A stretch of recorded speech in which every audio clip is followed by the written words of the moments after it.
Hello students, तो आज हम देखने जा रहे हैं एनसीईआरटी की एक्सरसाइज 1.3 एंड 1.4। जितना भी हमारा थ्योरी पार्ट था इन एक्सरसाइज पर बेस्ड वो हम कवर कर चुके हैं। अगर आपने नहीं देखा है तो इससे जो पहले वाले लेक्चर्स हैं उनको एक बार आप गो थ्रू कर लीजिए, फिर आपके लिए दोनों एक्सरसाइज करना थोड़ा इजी हो जाएगा। उसमें हमने बहुत सारे एग्जाम्पल्स भी सॉल्व किए हैं। ठीक है, आइए देख लेते हैं एक्सरसाइज सबसे पहले 1.3। अब 1.3 एक्सरसाइज में आपका सबसे पहला क्वेश्चन आता है कि आपको यहाँ पर कुछ फ्रैक्शंस दिए हुए हैं। ठीक है, और आपको इन फ्रैक्शंस को डेसिमल में कन्वर्ट करना है।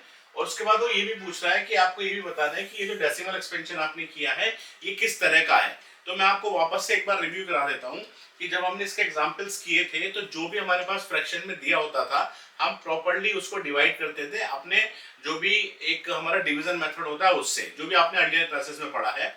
उसके बाद जब आप डिवाइड करते थे तो या तो आपके पास रिमाइंडर जीरो आता था या रिमाइंडर नॉन जीरो आता था। अब अगर आपके पास रिमाइंडर जीरो आ गया इसका मतलब वो जो डेसिमल एक्सपेंशन है वो फिक्स हो गया आपका, तो उसको हम बोलते थे टर्मिनेटिंग। अगर हमारा रिमाइंडर जीरो नहीं आता तो उसमें हमारे दो केस आ रहे थे कि या तो क्वोशिएंट जो हमारा बन रहा है उसमें डिजिट्स रिपीट होना स्टार्ट हो जाएंगी, तो उसको हम बोलते थे नॉन टर्मिनेटिंग रिपीटिंग या नॉन टर्मिनेटिंग रिकरिंग, जहां पर हमारे डिजिट्स बार बार आ रही हैं। या एक सिचुएशन वो बनती थी हमारी जहां पर जो क्वोशिएंट है उसमें डिजिट्स नॉन रिपीटिंग होती थी, रिपीटिंग नहीं होती थी। वो तीसरा केस था नॉन टर्मिनेटिंग नॉन रिपीटिंग। तो जो ये वाला केस होता था इसके लिए हम बोलते थे कि ये जो गिवन नंबर है ये मेरा इरेशनल नंबर है, और अगर वो टर्मिनेटिंग है या नॉन टर्मिनेटिंग रिपीटिंग है तो वो मेरा रेशनल नंबर होता था। यही चीज है यहाँ पर हमें बतानी है। अब जैसे पहला क्वेश्चन आपको उसने दिया है 36/100, तो हमें सीधा सीधा दिखाई दे रहा है कि ये हमारा इक्वल आ जाएगा 0.36 के। तो इसका मतलब ये हमारा टर्मिनेट हो गया यहीं पर ही, तो ये मेरा टर्मिनेटिंग है। ठीक है, हम सीधा लिख देंगे टर्मिनेटिंग।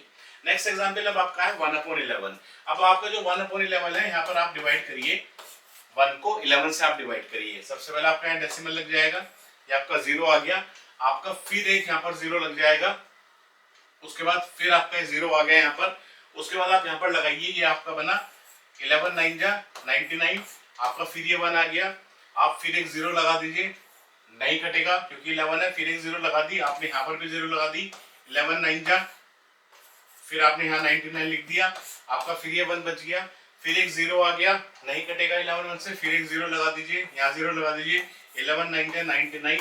तो देखिए आपको समझ में आ गया होगा कि अब वापस से अगर इसी तरीके से करते जाएंगे तो जो हमारा आंसर आएगा वो आंसर आएगा 0.09090909, और इसी तरीके से हमारा ये रिपीटिंग है पूरा। या इसको हम क्या लिख सकते हैं, इसको हम लिख सकते हैं 0.09 बार, क्योंकि 0 और 9 ये दो डिजिट्स हमारी कंटिन्यूअसली रिपीट हो रही हैं। तो इसको हम कह देंगे कि ये इसका डेसिमल एक्सपेंशन है और कैसा है, नॉन टर्मिनेटिंग रिपीटिंग। ठीक हो गया। चलिए नेक्स्ट एग्जांपल पर चलते हैं। नेक्स्ट एग्जांपल हमारा है 3/13। इसको भी आप इसी तरीके से कर देख लीजिए।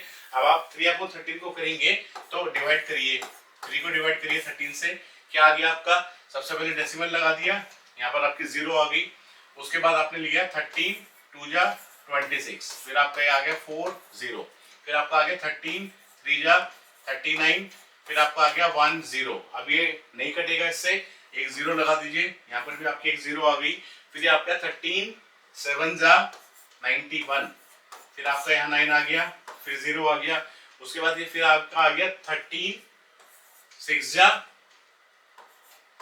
78, उसके बाद फिर आपका ये बचा 1 2, फिर जीरो लगा दीजिए, अभी आपका आ गया 13 9 जा 117, आपका फिर ये 3 बच गया। अब देखिए जैसे आपका 3 बचा, इसका मतलब वापस से आप यहाँ पर जीरो लगा दीजिए, आप वापस से ओरिजिनल क्वेश्चन पर आ गए हैं, क्योंकि देखिए वापस से आपके पास अब एक ऐसा डिविडेंड आ गया है जहां से आपने स्टार्ट किया था। इनिशियल भी आपके पास 30 था, अब आप वापस से करेंगे तो ये पूरा प्रोसेस आपका फिर रिपीट होना शुरू हो जाएगा।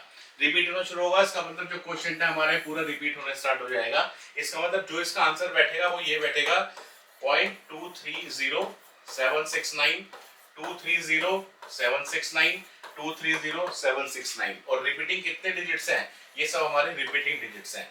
तो इसको हम क्या लिखेंगे 0.230769 और उसके ऊपर हम लगा देंगे बार। ठीक, तो ये भी हमारा क्या हो गया, नॉन टर्मिनेटिंग और रिपीटिंग हो गया। ठीक है, तो 3/13 का भी हमने देख लिया। चलिए आगे चलते हैं नेक्स्ट क्वेश्चन पर। अब जो नेक्स्ट क्वेश्चन हमारा है वो है 2/11। 2/11 शायद हमने क्लास में किया था। ये हमारा है 4 1/8, इसको भी देखेंगे हम। चलिए पहले आप 2/11 को सोल्व करिए। अब देखिए 2/11 को जब आप सोल्व करेंगे तो कर लीजिए इसको 2/11, सॉरी, सबसे पहले पॉइंट 0 आ गया, 11 1 जा 11, 9 0 आ गया, 11 8 जा 88, 2 0 आ गया। देखिए दिखाई दे गया वापस से आपका वही डिविडेंड आ गया है जो जहां से आपने स्टार्ट किया था। इसका मतलब रिपीट होने स्टार्ट हो जाएगा। तो 11 1 जा 11 आ गया, फिर 9 आ गया, फिर 11 8 जा 88 आ गया, फिर आपका 2 बच गया 0 एंड सो ऑन। इसका मतलब ये जो आपका आएगा ये क्या होगा 0.181818 एंड सो ऑन, या हम इसको लिखेंगे 0.18 बार, क्योंकि दो डिजिट्स रिपीट हो रही है हमारी। ठीक, तो ये भी हमारा क्या हो गया नॉन टर्मिनेटिंग और रिपीटिंग हो गया। चलिए आगे चलते हैं। नेक्स्ट हमारा जो फिफ्थ पार्ट है इसका वो है 329/400। तो करिए 329 को डिवाइड करिए 400 से। ठीक है, देखिए फिगर्स थोड़ी सी बड़ी हैं, वैसे आप खुद भी कर सकते हैं इसको। सबसे पहले तो डिवाइड होगा नहीं, आपका डेसिमल लग जाएगा, यहाँ पर एक जीरो आएगी। किससे डिवाइड करेंगे अब इसको? अगर हम इसको करेंगे सपोज 9 से तो 3600 आएगा। 8 से कर दीजिए आप इसको, 8 से करेंगे तो कितना आएगा 8 4 जा 32, ये 3200 हो गया। ये कितना बच गया हमारा 90, एक जीरो और लगा दीजिए। अब कितना आ गया ये 400 इंटू 2, कितना बचा 800, कितना बच गया अभी ये 100 बच गया। फिर जीरो लगा दीजिए यहाँ पर, क्योंकि ये 100 इससे डिवाइड नहीं होगा। यहाँ पर एक फिर जीरो लगा दीजिए, कितना आ गया 400 इंटू 2 800 हो गया।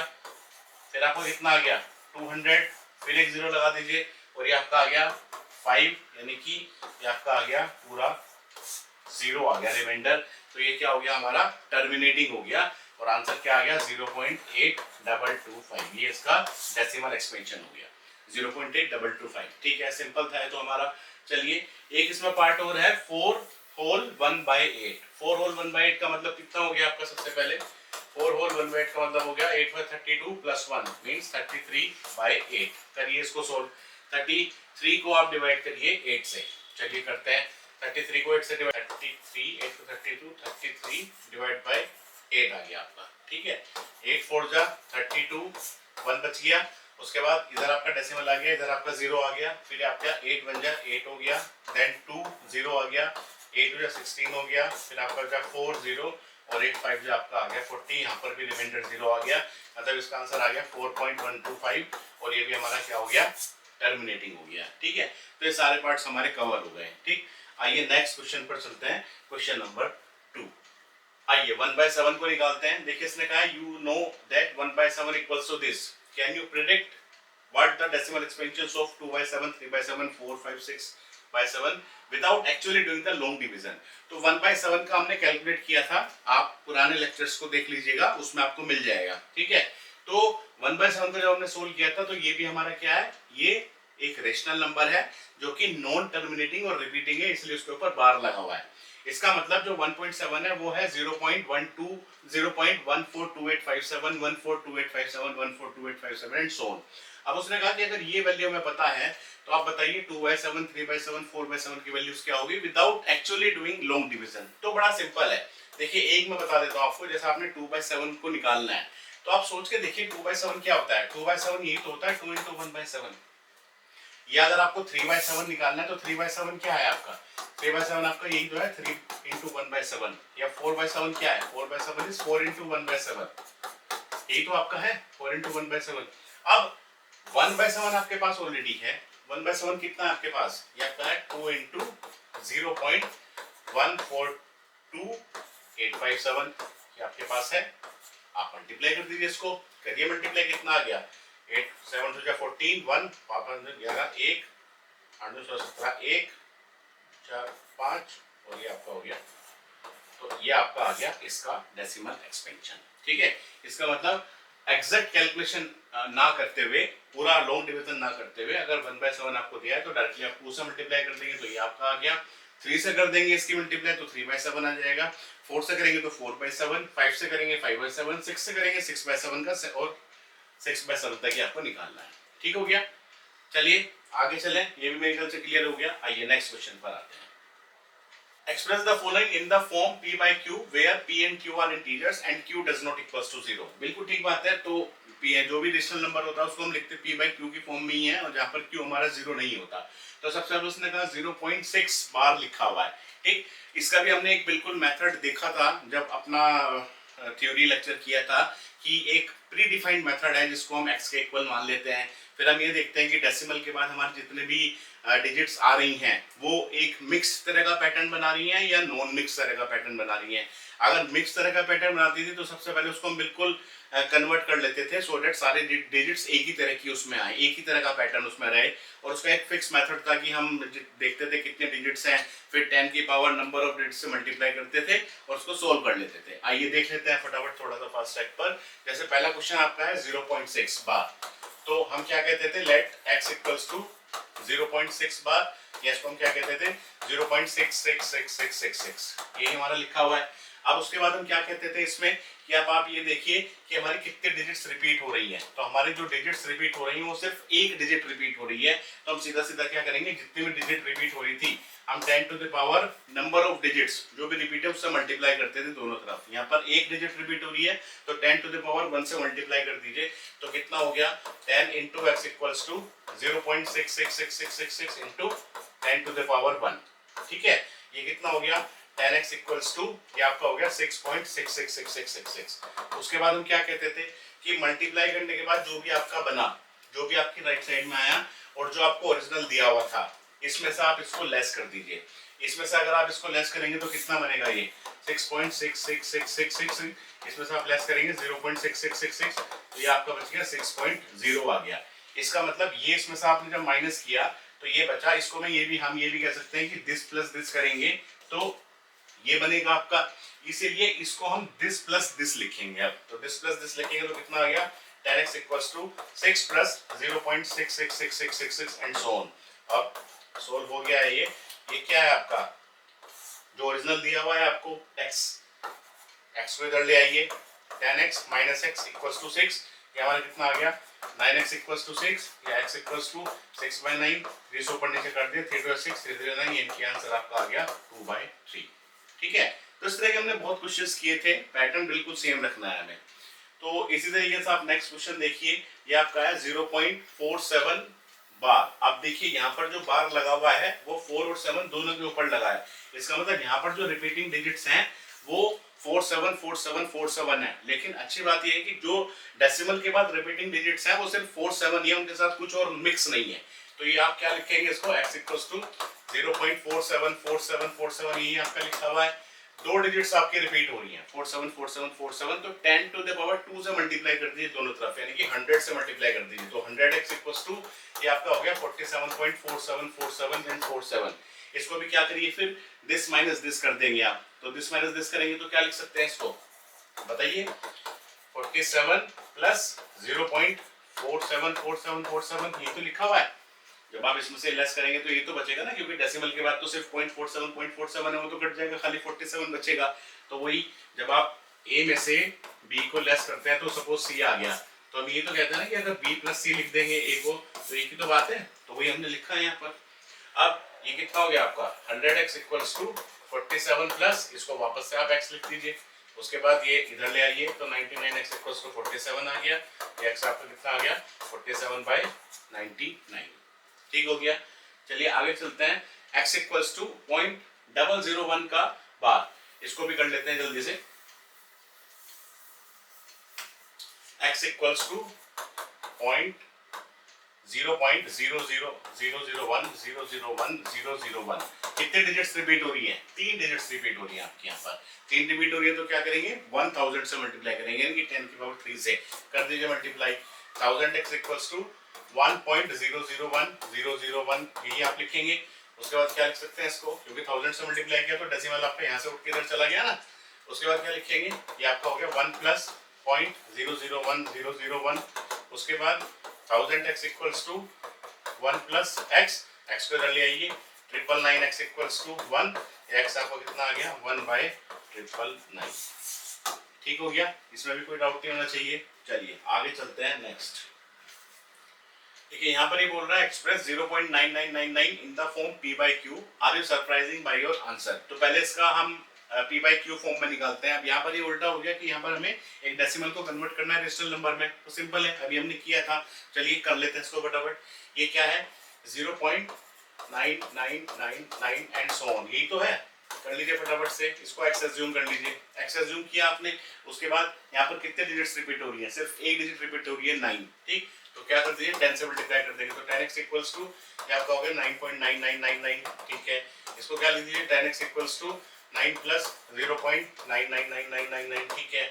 10x इक्वल्स टू 9 प्लस ये वापस से x हो गया आपका, फिर ये इधर ले आइए, कितना हो गया 9x इक्वल्स टू 9, यानी कि x कितना हो गया 1 आ गया। अब देखिए यहाँ पर ये इसलिए बोल रहा है आपसे कि जब आपने इसको सोल्व किया तो आपके x की वैल्यू 1 आ गई, जबकि आपने x को तो अज्यूम किया था 0.99999, तो इसलिए वो बोल रहा है कि आप सरप्राइज हैं क्या आंसर से, ठीक है। तो सरप्राइज होने की जरूरत नहीं है, ये जो x की वैल्यू 1 आई है और जो 0.9999 आया ये अप्रोक्सीमेटली इक्वल क्वांटिटी है, क्योंकि यहाँ पर जो 9 लिखा है ये इनफाइनाइट टाइम्स तक लिखा हुआ है, विच इज ऑलमोस्ट या ऑलमोस्ट क्या नियरली इक्वल्स टू 1 हो गया, ठीक हो गया। तो ये हमारा फोर्थ क्वेश्चन भी कवर हो गया। चलिए आगे चलते हैं। नेक्स्ट है what can the maximum number of digits be in the repeating block of digits in the decimal expansion of 1/17, perform the division to check your answer. देखिए वो कह रहा है कि जो भी रिपीटिंग डिजिट्स हैं वो कितनी हैं, आपको वो रिपीटिंग डिजिट्स बतानी है, ठीक। तो थोड़ा सा ये लेंथी बैठेगा, लेकिन मैं आपको इनिशिएट कर देता हूँ। तो यहाँ पर हमने 1 को डिवाइड करना है 17 से, सबसे पहले आपने यहाँ डेसिमल लगा दिया, ये आपका 0 आ गया, अभी डिवाइड नहीं होगा, फिर आप यहाँ 0 लगा दीजिए, एक 0 यहाँ पर फिर लग गया। अब बताइए 17 5 आप लगाएंगे, 17 5 आपका आ गया यहाँ पर 85, उसके बाद ये कितना बचा आपका 15, आप यहाँ पर फिर 0 लगा दीजिए। अब कितने टेबल से कटेगा ये आपका 17 8 7 56 और 5 और 1 36, ठीक हो गया। ये आपका कितना बच गया 14 बच गया, फिर आपका 0 आ गया, इसको आप फिर लगाएंगे अगर तो 7 जब कट जाएगा ना वो, ये हम थोड़ा सा सही कर लेते हैं, इसको हम 9 नहीं 8, हाँ ठीक है, ये तो ठीक था 56 5, हाँ ये ठीक था हमारा। ये बचा 10 में 6 गए 4 और 7 दिन गए 1 और 140,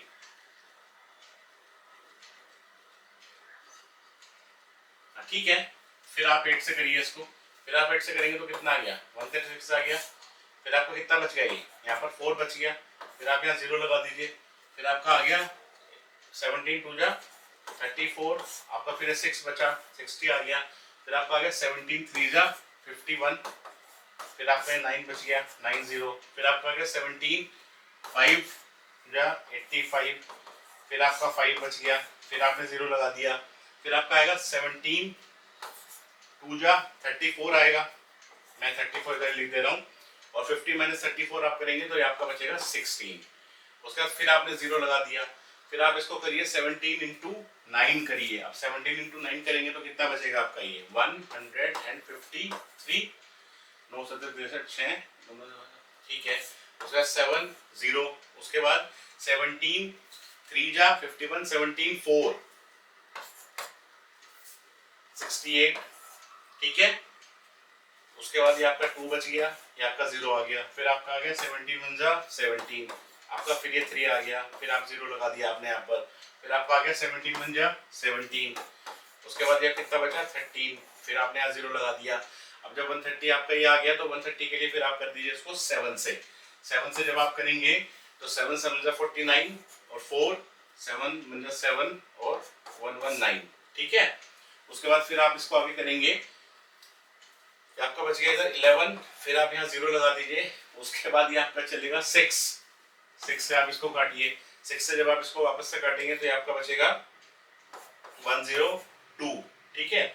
उसके बाद ये आपका कितना बच गया 80, फिर 80 जब आपका बचा तो फिर आप लगाइए 17 4 जा 68, फिर आपका ये बच गया इधर 12, फिर आप 0 लगाइए इसमें, उसके बाद क्या हो गया आपका ये 120 120, ठीक है, वापस से करिए। जब आपका 110 आया था तो उससे गया था 119 से कर दिए, 119 आपका आएगा 7, 7 से चलाएंगे तो फिर आपका 119 आ गया। उसके बाद ये आपका 1 आ गया, ठीक है, 1 आ गया, फिर आप यहाँ 0 लगाएंगे, नहीं कटेगा, फिर 0 लगाएंगे, फिर यहाँ 0 लगेगी, फिर आपका चलेगा 17 5 जा 85। अब देखिए रिपीट होना स्टार्ट हो गया है, ये आपका फिर 15 बचा, फिर आप 0 लगाएंगे, ऐसे चलता जाएगा। तो रिपीटिंग डिजिट्स क्या क्या है, जो वो कह रहा है ना कि रिपीटिंग ब्लॉक ऑफ डिजिट्स क्या है, एक तो ये हो गया, तो ये आपका मिला 058823529411 और फिर उसके बाद ये चलेगा, ठीक। तो रिपीटिंग स्टार्ट हो गया, इसका मतलब ये तो क्लियर है कि 1/17 मेरा एक रेशनल नंबर है। अब दूसरी बात इसमें ये है, अगर आप देखें कि जब भी आप डिवाइड कर रहे हैं और जो भी आपका रिमाइंडर बच रहा है ना, तो बड़ा बेसिक सी बात है कि जब भी आप किसी नंबर को किसी नंबर से डिवाइड करते हैं तो जो रिमाइंडर बचेगा कभी भी उस डिविजर से ज्यादा नहीं बचेगा, ठीक। तो अगर आप यहाँ पर भी आइडेंटिफाई करें, जब आपने इसको लेस किया था तो 15 बचा था सबसे पहले, ठीक है, फिर आपका 14 बचा था, 4 बचा था, 6 बचा, फिर आपका ये 9 बचा था, फिर आपका ये इस तरीके से आपका बचता चला गया था, 16 बचा था आपका, 7 बचा था, 2 बचा था, 3 बचा था, फिर 13 बचा, फिर आपका 11 बचा। इसका मतलब जो भी हमारा रिमाइंडर आ रहा है वो कभी 17 से ज्यादा होगा नहीं। और जो रिपीटिंग डिजिट्स हैं वो हैं कितनी, अगर आप देखें 1 2 3 4 5 6 7 8 9 10 11 12 13 14 15 16, 16 हमारी रिपीटिंग डिजिट्स हैं, वो कभी भी उससे ज्यादा आई नहीं हमारी 17 से, ठीक है। तो इसका हमारा ये आंसर हो गया। चलिए नेक्स्ट क्वेश्चन पर चलते हैं। ये बोल रहा है कि look at several examples of rational numbers in the form p by q where p and q are integers with no common factors। इसका मतलब p और q हमारे क्या है, को प्राइम है, कोई कॉमन फैक्टर्स उसमें नहीं है other than 1, बिल्कुल ठीक है, and having terminating decimal representations, ठीक है। इसका मतलब ऐसा रेशनल नंबर लेने हैं हमें जो कि टर्मिनेटिंग हो। Can you guess what property q must satisfy, हाँ ठीक है, ये प्रॉपर्टी होती है, मतलब इसमें मैं आपको दिखा देता हूँ। लेट्स सपोज अगर आपके पास कोई नंबर है, लेट्स सपोज 2/5 आपके पास नंबर है, तो 2/5 को आप करेंगे तो कितना आएगा, 0.4 आ गया, टर्मिनेटिंग है। हम टर्मिनेटिंग एग्जांपल्स की खाली बात कर रहे हैं, आप खुद भी ट्राई करिएगा कि कुछ ऐसे रेशनल नंबर्स लिखिए जो टर्मिनेटिंग होंगे, तभी आप इसको जज कर पाएंगे क्वेश्चंस को, ठीक है। अब सपोज आपने कहा कि लेट्स सपोज 1/4, सपोज 1/4 करेंगे तो कितना आएगा, सबसे पहले पॉइंट लग जाएगा, 0 आएगा, 4 2 जा 8 20, तो यार आपका जाएगा 0.25, ठीक है। और करके देखिए, लेट्स सपोज आपने कहा 2 बाय या लेट्स सपोज 1/8 अगर हम बोल रहे हैं, ठीक है, 1/8 हमने बोला तो कितना आया 0 पॉइंट, फिर 8 1 जा 8 2 0 8 16 4 0 8 5 45, देखिए ये भी टर्मिनेटिंग है, ठीक। और अगर आप नॉन टर्मिनेटिंग की बात करेंगे तो वो कुछ इस तरह के होंगे, जैसे जो अभी एग्जांपल लिया था आपने 1/7 2/7 3/7, जैसे जो पहला एग्जांपल था जो आप कर रहे थे वो भी 17 से आप डिवाइड कर रहे थे वहां पर, ठीक है। लेट्स सपोज आपने लिया 2/17, तो जो Q है आपका, ये जो डिनोमिनेटर है, जो भी आप जब भी आपके टर्मिनेटिंग मिलेंगे ना, तो आप नोटिस करिएगा कि जो Q की वैल्यू है वो आपकी या तो 2 होगी या 4 होगी या 8 होगी या 5 होगी या 10 होगी। अगर ये आपका डिनोमिनेटर है तभी आपका रेशनल नंबर टर्मिनेटिंग होगा, अदरवाइज वो आपका कभी भी टर्मिनेटिंग नहीं होगा, ठीक है, कभी टर्मिनेटिंग नहीं होगा आपका वो, ठीक है। मतलब ये कह रहा है कि ऐसे हमें नंबर लेने हैं और आपको वो बताना है कि जहां पर P और Q है, Q 0 नहीं है, with no common factors other than 1 having terminating decimal expansions। तो हमने ये कुछ ले लिए, तो आप बताइए Q किस तरह की प्रॉपर्टी सेटिस्फाई कर रहा है। हम ये नहीं कह रहे कि अगर Q सेटिस्फाई नहीं कर रहा तो वो डेसिमल वो टर्मिनेटिंग नहीं होगा, नहीं ऐसा नहीं है। अब सपोज अगर आप एक एग्जांपल लें, लेट्स सपोज हम कहें 30/3, तो 30/3 P/Q फॉर्म में लिखा हुआ है, और अगर इसको आप सोल्व करेंगे तो ये 10 आ गया, ठीक है। ऐसा नहीं है कि क्यों यहाँ पर ये प्रॉपर्टी सेटिस्फाई नहीं कर रहा कि 2 4 8 5 और 10 तो आए नहीं, यहाँ तो 3 आ रहा है फिर भी टर्मिनेटिंग हो रहा है, इसकी बात हम नहीं कर रहे हैं। हम ये कह रहे हैं कि अगर टर्मिनेटिंग है तो हमेशा आपको Q ऐसा मिलेगा जो या तो 2 की पावर में होगा या 5 के मल्टीपल में होगा, यानी कि या तो 2 का मल्टीपल होगा या 5 का मल्टीपल होगा। जैसे 2 आ गया, 2 2 4 आ गया, 2 2 4 2 8 आ गया, या 5 आ गया, या 5 2 10 आ गया। आप चेक कर लीजिएगा इसको खुद से, ठीक है। चलिए नेक्स्ट एग्जांपल पर चलते हैं।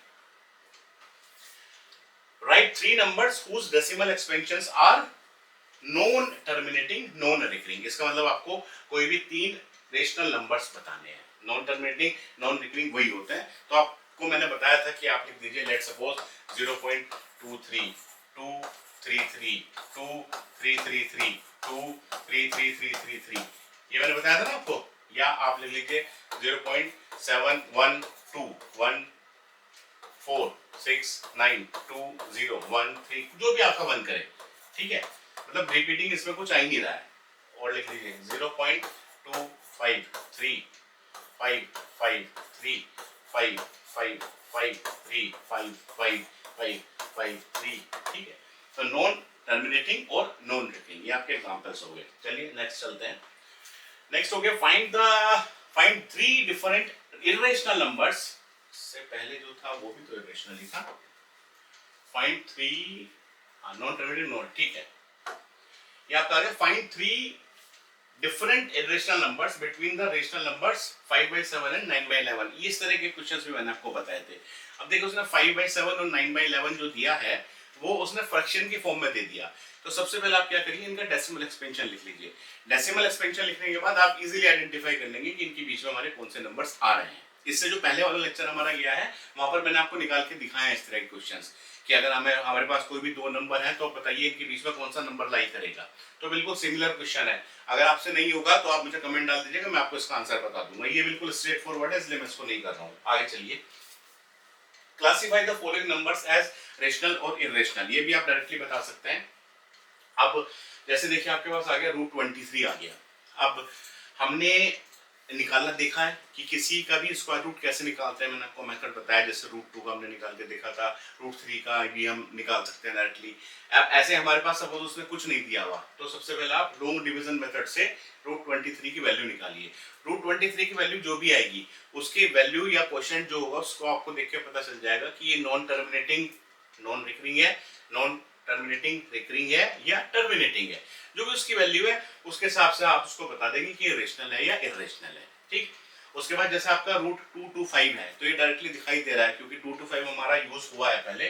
तो 225 के अगर आप फैक्टर बनाएंगे तो इजीली बन जाएंगे फैक्टर, ठीक है। जैसे 3 7 21 और 3 5 15, देन 3 25 75, देन 5 5 25 और 5 ये बना गया। तो इसका मतलब ये मेरा कितना हो गया 3 into 5 into 5। और यहाँ पर अगर कुछ नहीं लिखा तो इसका मतलब जो इंडेक्स है या वो जो पावर है वो है 1/2। यहाँ पर आप 2 लिख देंगे तो अगर 2 आपने लिख दिया तो एक 3 बार आ जाएगा, एक 5 बार आ जाएगा इसका। तो कितना बचा 15 आ गया। 15 क्या है, 15 का मतलब क्या है 15/1 यानी कि P/Q की फॉर्म है, रेशनल नंबर है। लिखा है 0.3796, ठीक है। टर्मिनेटिंग दिखा रखा है, रेशनल नंबर है। आगे है 7.47, देखिए आइडेंटिफाई करिए। 7.478 आगे भी 478 आएगा यानी कि क्या है नॉन टर्मिनेटिंग और रिपीटिंग है। तो क्या हो गया रेशनल नंबर हो गया। आगे चलिए 10 100 100 1 4 टाइम्स 0 नॉन टर्मिनेटिंग है और नॉन रिकरिंग है। तो ये हमारा क्या हो गया इरेशनल नंबर हो गया, ठीक है। चलिए आगे चलते हैं नेक्स्ट क्वेश्चन पर, ठीक है। एक्सरसाइज 1.3 के क्वेश्चंस हमारे कवर हो गए। अगर किसी स्टूडेंट को भी किसी भी क्वेश्चन में प्रॉब्लम है, डाउट है, वो बिल्कुल डाल दीजिए, मैं उसका आपको बिल्कुल रिस्पॉन्स दूंगा।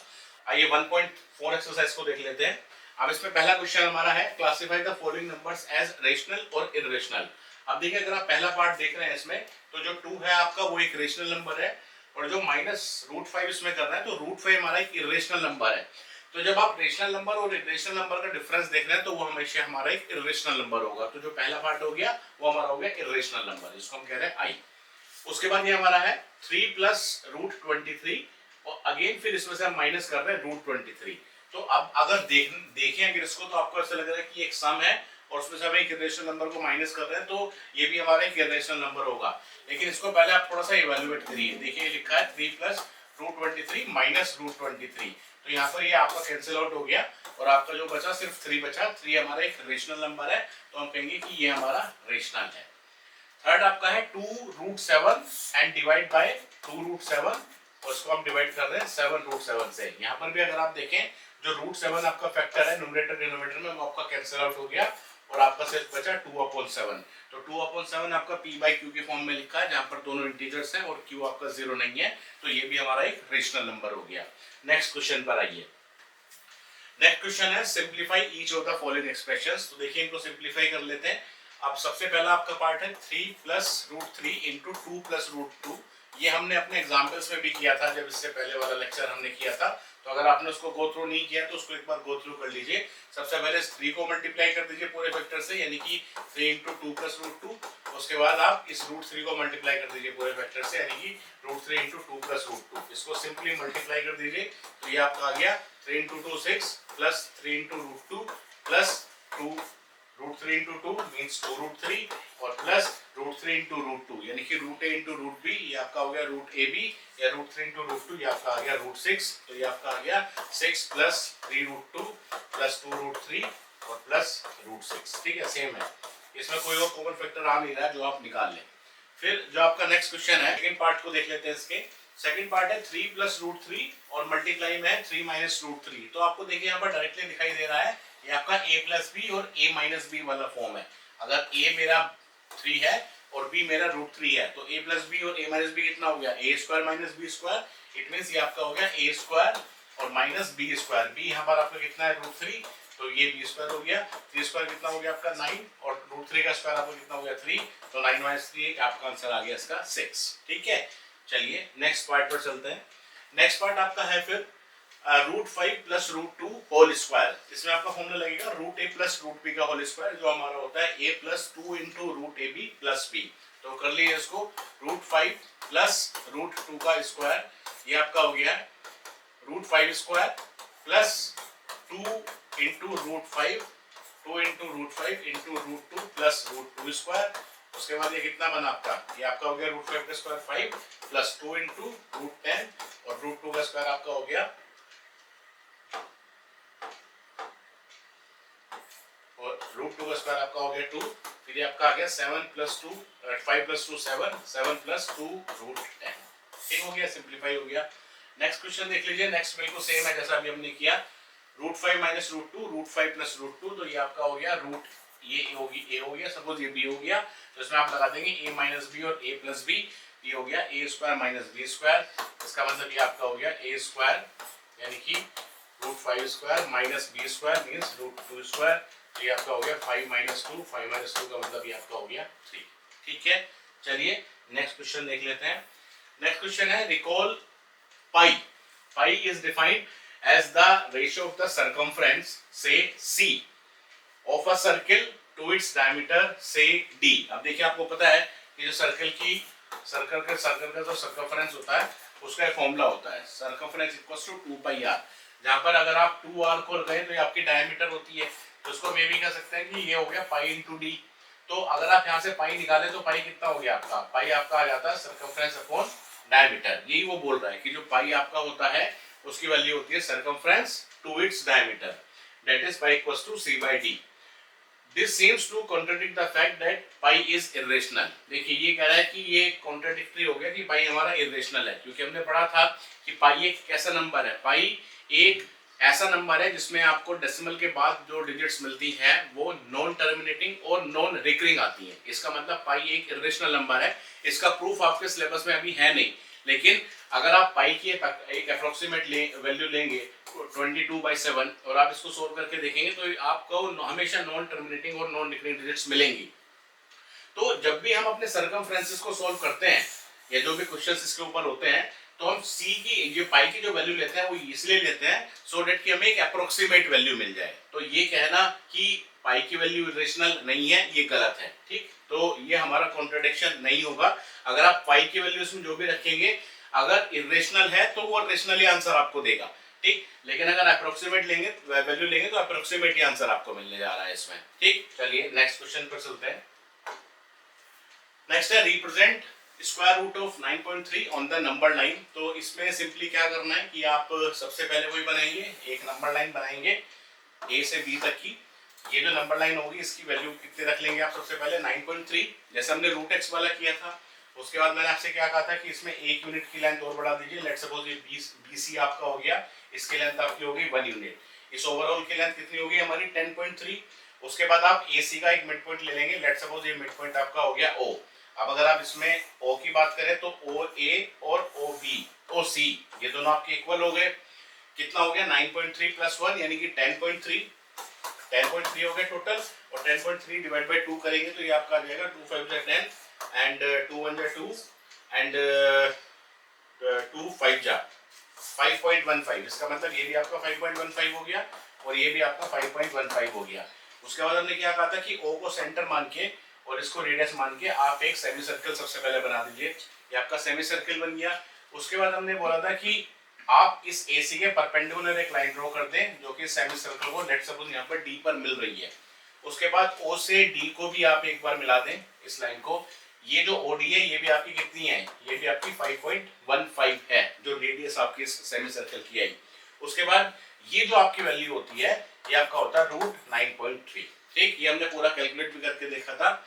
उसके बाद हम क्या करेंगे कि B को ओरिजिन मानते हुए यानी कि नंबर लाइन का लेट्स सपोज ये 0 हो गया, उसके बाद 1 आ गया, 2 आ गया, 3 आ गया, इस तरीके से चलते जाएंगे। और जब आप इस पॉइंट पर अपनी कंपास पर रखेंगे, यहाँ पेंसिल रखेंगे, तो जो आपका ये पॉइंट यहाँ पर मिलेगा लेट्स सपोज इसको हम कह रहे हैं E, तो it represents your square root of 9.3। ठीक है, तो इस तरीके से हम किसी भी नंबर के स्क्वायर रूट को नंबर लाइन पर रिप्रेजेंट कर सकते हैं। चलिए नेक्स्ट क्वेश्चन पर चलते हैं। Rationalise the denominators of the following. तो पहला आपका है, ये हमने किया हुआ है 1/√7। तो इसमें आप सिंपली क्या कर दीजिए, √7 और √7 से ऊपर नीचे मल्टीप्लाई कर दीजिए, ये आपका हो गया √7/7 आ गया। एक रेशनल नंबर है तो हमने इसको कर दिया रेशनलाइज। सेकंड क्वेश्चन देखिए, ये आपका है 1/√7 माइनस √6। तो यहाँ पर हम क्या करेंगे, इसको ऊपर नीचे मल्टीप्लाई कर दीजिए √7 प्लस √6 से कर दीजिए मल्टीप्लाई, इसको √7 प्लस √6 से आप इसको ऊपर नीचे मल्टीप्लाई कर दीजिए। ये सब हम पहले डिस्कस कर चुके हैं तो आप उस लेक्चर्स को गो थ्रू कर लीजिए जो हमने इससे पहले वाला किया था। तो ये आपका हो गया √7 plus √6 upon a minus b into a plus b, यानी कि a square minus b square means ये आपका हो गया 7, मीन्स ये आपका हो गया 7 माइनस 6, 7 माइनस 6 का मतलब कितना हो गया 1, तो ये आपका आ गया √7 प्लस √6।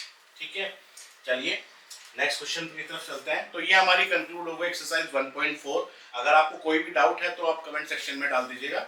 उसके बाद हम चलते हैं नेक्स्ट अपनी लास्ट एक्सरसाइज पर, एक्सरसाइज 1.5 पर। आइए इसका देख लेते हैं। अब सबसे पहले इसमें 64 का स्क्वायर रूट, तो 64 का स्क्वायर रूट इसमें आ गया। इसका मतलब अगर यहाँ पर हम इंडेक्स लिखेंगे तो 2 आएगा। अब 64 के पेयर्स बनाइए। अब अगर आप 64 के पेयर्स बनाएंगे तो सबसे सिंपल है, अगर आप 2 से बनाते इसको चलेंगे तो क्या बनेगा, 2 into 2 into 2 into 2, 2 to 4 to 8 to 16 to 32 to 64, ये तो बन गया इसका स्मॉलेस्ट जो पेयर बना। उसके बाद आपको सिंपली क्या करना है कि दो दो के पेयर्स लेने, क्योंकि इंडेक्स आपका क्या है 2, तो एक 2 का ये बन गया, एक ये बन गया 2 का, उसके बाद एक 2 का आपका ये बन गया। तो बाहर क्या आएगा, एक 2 इसमें से आ गया, एक 2 इसमें से आ गया और एक 2 इसमें से आ गया, यानी कि 2 इंटू 2 इंटू 2 यानी कि 2 पावर 3 या 8 हो गया। आप डायरेक्टली भी लिख सकते थे कि जो आपका √64 है इसको आप ये भी लिख सकते हैं कि 8 8 का 64 यानी कि 8 मल्टीप्लाई बाय 8, और डायरेक्टली आपका एक 8 बाहर आ जाएगा तो आंसर आपका सेम आएगा। नेक्स्ट आपका है 32 रेज़ टू पावर 1/5। तो 1/5 इसमें आ गया इस बार आपका, तो इसको आप क्या लिखेंगे 5, और यहाँ पर आपका आ गया 32, तो इसको क्या लिख सकते हैं 32 को अभी आपने लिखा था, अगर 5 टाइम्स आपका 2 लिखा हुआ है मल्टीप्लिकेशन में, तो 2 इंटू 2 इंटू 2 इंटू 2 इंटू 2 ये आपका 32 हो गया, या फिर कह सकते हैं 2 रेज़ टू पावर 5 हो गया। तो अब इसका मतलब क्या है, यही तो है ना कि 2 इंटू 2 इंटू 2 इंटू 2 इंटू 2। अब एक पेयर बनाइए, एक कॉम्बिनेशन बनाइए जिसमें 5 2 आपके होंगे, तो एक ही आपका 2 बाहर आ जाएगा, तो ये आपका आंसर हो गया। या आप इसको ये भी कह सकते हैं इसके बाद कि अगर आपका ये लिखा हुआ है 2 रेज़ टू पावर 5 और यहाँ पर आपका ये 5 लिखा है, तो आप ये भी तो कह सकते हैं ना 2 रेज़ टू पावर 5 की पावर 1/5 या 2 रेज़ टू पावर 5 इंटू 1/5। 5 से 5 कैंसिल आउट हो गया, खाली क्या बच गया आपका 2 बच गया। ठीक, सिमिलरली आपका लिखा है 125 रेज़ टू पावर 1/3, तो ये कितना हो गया आपका हो गया 5 क्यूब। ठीक, तो इसको आप क्या लिख सकते हैं, इसको आप लिख सकते हैं 5 क्यूब की पावर 1/3, या क्या कर सकते हैं 5 की पावर 3 इंटू 1/3, 3 से 3 कट गया, खाली क्या बच गया 5 टू द पावर 1, या आप सिंपली क्या कह सकते हैं 5 हो गया, यानी कि क्यूब रूट ऑफ 125 इज 5। ठीक, नेक्स्ट क्वेश्चन पर आइए। नेक्स्ट क्वेश्चन है 9 रेज़ टू द पावर 3/2। देख लीजिए इसको। अब 9 रेज़ टू पावर 3/2 है, 9 रेस पावर 3/2। इसको क्या लिख सकते हैं? सबसे पहले 9 को हम लिख सकते हैं 3 रेस टू द पावर 2 और होल रेस पावर 3/2। फिर इसको क्या कह सकते हैं? 3 रेस टू पावर 2 इंटू 3/2। इसको कैंसिल आउट कर दिया 2 से 2, क्या बच गया खाली आपका 3 रेस पावर 3 मींस 3 3 जा 9 3 जा 27। ये इसका आंसर हो गया। नेक्स्ट देखिए, नेक्स्ट लिखा है 32 रेस टू द पावर 2/5। इसको क्या लिख सकते हैं आप? 32 को क्या लिख सकते हैं? अभी हमने किया था लास्ट क्वेश्चन में 2 रेस पावर 5 लिख सकते हैं इसको। तो 2 रेस पावर 5 और पावर 2/5 या 2 पावर 5 इंटू 2/5, 5 से 5 कैंसिल हो गया, ये आपका बच गया 2 raise power 2 means 2 into 2 means 4। Next देख लीजिए 16 raise power 3/4। 16 raise to the power 3/4। 16 को क्या लिख सकते हैं आप? 2 2 जा 4, 2 जा 8 पर 16 मींस 2 पावर 4 लिख सकते हैं। तो 2 पावर 4 होल पावर 3/4 या 2 पावर 4 इंटू 3/4, 4 से 4 कैंसिल हो गया, 2 पावर 3 बचा, 2 2 जा 4 2 जा 8। ये इसका आंसर आ गया। ठीक हो गया। चलिए नेक्स्ट क्वेश्चन देखते हैं। नेक्स्ट क्वेश्चन है फिर find 125 raise to the power -1/3। अब देखिए मैंने आपको बताया था कि अगर माइनस में आपका इंडेक्स लिखा हुआ है तो 1 अगर आप करके आप उसको लिख दें तो आपका पॉजिटिव में इंडेक्स आ जाएगा। ठीक है, ये मैंने आपको बताया था कि a raise to the power n equals to 1/a raise to the power -n, या आप ये भी कह सकते हैं कि अगर a raise to the power -n है तो आप उसको लिख सकते हैं 1/a raise to the power n। यहाँ पर भी वही लिखा हुआ है, यहाँ पर क्या लिखा है? 125 रेस टू द पावर लिखा है -1/3। तो उसको सबसे पहले प्लस में कन्वर्ट कर लीजिए। प्लस में करेंगे तो क्या कर दीजिए 1/125 रेस टू द पावर 1/3 कर दीजिए। और 125 रेस टू द पावर 1/3 भी आपने पिछले क्वेश्चन में कैलकुलेट किया है, कितना आता है आपका? 5 आता है। तो इसका आंसर कितना आ गया हमारा? 5, क्योंकि क्यूब रूट ऑफ 125 5 ही तो आएगा ना। 5 इंटू 5 इंटू 5, 5 5 25, 5 125, तो 1/5 इसका आंसर आ गया। नेक्स्ट क्वेश्चन देख लीजिए। नेक्स्ट क्वेश्चन है 2 raise to the power 2/3 into 2 raise to the power 1/5। क्या करेंगे? ये क्या है? ये आपका a to the power m into a to the power n। तो ये बताया था हमने अपनी आइडेंटिटीज में, a to the power m into a power n क्या होता है? a raise to power m plus n। पावर्स को ऐड कर दीजिए क्योंकि बेस सेम है। तो क्या करेंगे तो क्या आएगा? 2 रेस टू पावर 2/3 प्लस 1/5, इसको ऐड करिए, कितना आ गया? 2 raise to power 5 to 15, 3 5 to 15, 5 to 10 plus 5 3 जा 15, 3 1 जा 3। इसका मतलब ये आपका आ गया 2 रेज़ टू पावर 13/15। ये इसका आंसर हो गया। ठीक हो गया। आगे चलते हैं। लास्ट है 1 raise to power 1/3 raise to power 3 whole power 7। तो 1/3 पावर 3 एंड होल पावर 7। तो इसको आप क्या लिख सकते हैं? 1 raise to power 7 upon 3 raise to power 3 इसकी पावर 7। 1 रेज़ टू पावर 7 तो कितना हो गया आपका? 1 ही हो गया। और ये कितना हो गया? 3 raise to power 3 into 7 means 1/3 raise to power 21। ये इसका आंसर हो गया। ठीक है, चलिए आगे चलते हैं। नेक्स्ट है 11 raise to power 1/2 divide by 11 raise to power 1/5। ये भी आप कर चुके हैं आइडेंटिटी। क्या बताया था कि अगर a raise to power m और upon a raise to power n है तो उसको क्या लिख सकते हैं? a raise to power m-1 लिख सकते हैं। वही आपको यहाँ पर करना है क्योंकि बेस सेम है। तो 1/2 माइनस 1/5 कितना हो गया? 11 raise to power 5 to the 10, 2 5 to the 10, 5 to the 10, 5 minus 2 means 11 raise to power 3। 11 raise to power 5 minus 2 means 3/10। ये इसका आंसर हो गया आपका। ठीक है, उसके बाद जो नेक्स्ट क्वेश्चन आपका है वो है ये। इसमें अगर आप देखें तो 7 raise to power 1/2 into 8 raise to power 1/2। अब यहाँ पर अलग अलग वैल्यूज आ रही है। तो 7 का तो मैं कुछ नहीं कर सकता, लेकिन हाँ 8 का मुझे कुछ दिखाई दे रहा है। क्या कर सकते हैं? तो ये एक्चुअली में है √7 इंटू √8। ठीक है, √8 को क्या लिख सकते हैं आप? √7 का तो कुछ नहीं होगा, लेकिन √8 को हम लिख सकते हैं 2 इंटू 2 इंटू 2। एक 2 बाहर आ जाएगा इसमें से, क्योंकि यहाँ पर भी तो स्क्वायर रूट ही लिखा हुआ है ना ये। तो ये आपका हो गया √7 इंटू एक 2 बाहर आ गया और खाली कितना बचा? √2 बचा। तो ये आपका हो गया 2 इंटू √7 इंटू √2। या और नहीं हो सकता तो √a इंटू √b क्या हो जाएगा? √ab। इसको आप क्या लिख सकते हैं? 2√14। ठीक हो गया। चलिए नेक्स्ट चलते हैं। ठीक है, ये हमारे क्वेश्चंस खत्म हो गए। तो it concludes our discussion on number system. देखिए मैंने पूरी कोशिश की है, 5-6 घंटे का पूरा वीडियो हमारे बने हैं अलग अलग पार्ट्स में, और हर एक चीज को बिल्कुल प्रॉपरली एक्सप्लेन किया गया है with the help of examples. उसके बाद भी अगर किसी स्टूडेंट को किसी भी क्वेश्चन में डाउट है तो वो मुझे कमेंट सेक्शन में डाल दे, मैं उसको रिप्लाई करूंगा। Thank you.